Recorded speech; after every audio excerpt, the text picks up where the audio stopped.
गिरिडीह आना हुआ है और गिरिडीह आने के क्रम में जहां रास्ते में कई कार्यकर्ताओं से संवाद और मिलने का मौका मिला, वहीं यहाँ गिरिडीह में हमारे सभी वरीय और श्रेष्ठ जो नेता और कार्यकर्ता है, आज मैं मिल रहा हूँ, बहुत प्रसन्नता हो रही है।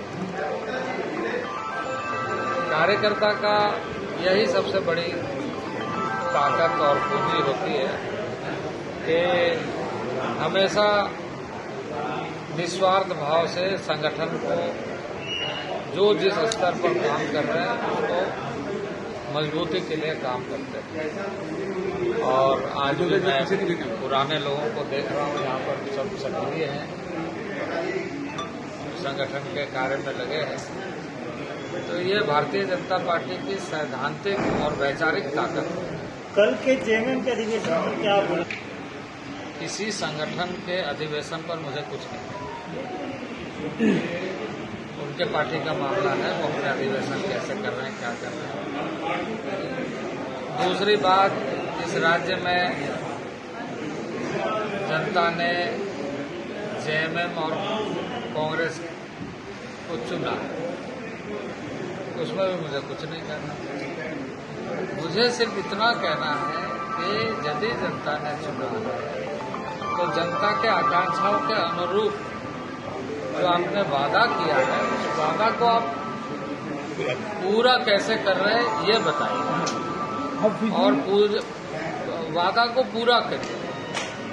आज जो सरकारें चुनती है जनता, तो सबसे बड़ी आशा ये रहती है कि लॉ एंड ऑर्डर ठीक रहना चाहिए, विवाद कम होना चाहिए, डिस्प्यूट कम हो, क्राइम कम हो, कन्विक्शन ज्यादा हो, और जो क्राइम होता है वो उसका पर्दाफाश होना चाहिए।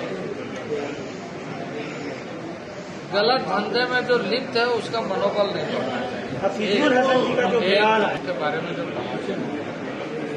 कि मैया योजना का सरकार बनते ही राशि अब कुछ लोगों को मिल रहा है, कुछ लोगों को नहीं मिल रहा है।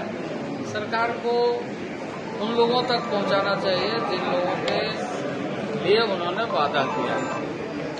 अब जिस तरीके से यहाँ पर क्राइम में बढ़ोतरी हो रही है, जनता के बीच में किए गए वादे पूरे नहीं हो रहे हैं, तो इसमें मुझे टिप्पणी नहीं करना है। जनता को यह आकलन करना है कि जनता धोखा खा रही है या नहीं खा रही है, और जनता यदि धोखा खा रही है तो जनता की बातों को आप मीडिया वाले किस रूप में देखते हैं उसको जनता को बताइए। फिजूल हसन जी के द्वारा बयान दिया गया था कि सीरियत उनके लिए आगे, संविधान बाद में है। इस सीरियत आप किस रूप में देखते हैं इसको? देखिए, ऐसा है कि उनको मुझे लगता है कि वो एज ए कार्यकर्ता तो शुरू नहीं किए, नेता के बेटा नेता बन गए, इसलिए उनको ये मालूम नहीं है कि क्या बोलना चाहिए एज ए मंत्री,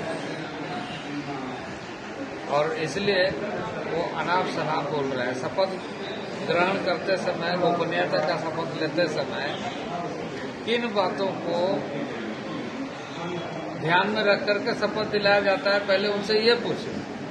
और यदि ये जानकारी नहीं है तो उनके मंत्रिमंडल के जो नेता है उसको चिंता करना चाहिए कि आखिर क्या कह रहे हैं। देश का संविधान देश के हर नागरिकों के लिए एक ग्रंथ है, मुर्शिदाबाद से संप्रदाय से ऊपर है।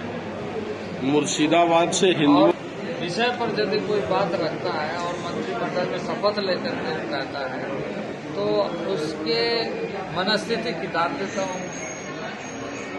मुर्शिदाबाद से हिंदुओं का पलायन जारी है। हाईकोर्ट के आदेश पर जो है केंद्रीय अर्धसैनिक बलों की तैनाती हुई है। क्या राज्य में बंगाल में राष्ट्रपति शासन की जरूरत है? तो देखिए, अभी ये सारा विषय की समीक्षा के लिए मैं यहाँ नहीं बैठा। ये समीक्षा करने वाले लोग, कोर्ट, सारे संस्थाएं देख रही हैं। लेकिन मेरा ये कहना है कि वेस्ट बंगाल में गवर्नमेंट यदि है तो पलायन करने की स्थिति क्यों बने?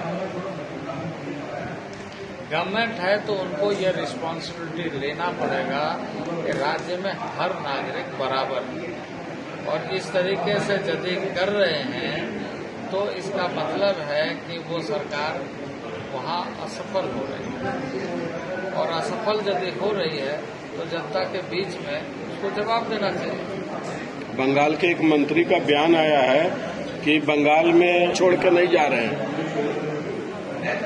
नहीं, देखिए, हास्यास्पद बयान है अगर इस तरह का बयान दे रहे हैं। क्या वेस्ट बंगाल गवर्नमेंट ने कहा है कि वो कूटनीति करने जा रहे हैं?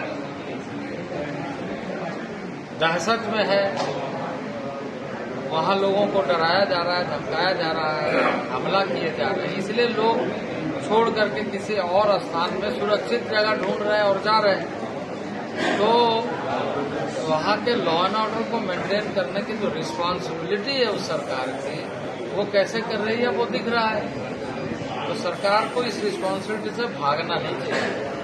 लेकिन आखिरी सवाल है, झारखंड में लॉ एंड ऑर्डर को आप किस रूप में देखें? कल भी रांची कैपिटल में मर्डर हुई, लगातार हत्याओं का दौर जारी है, माफिया हावी है।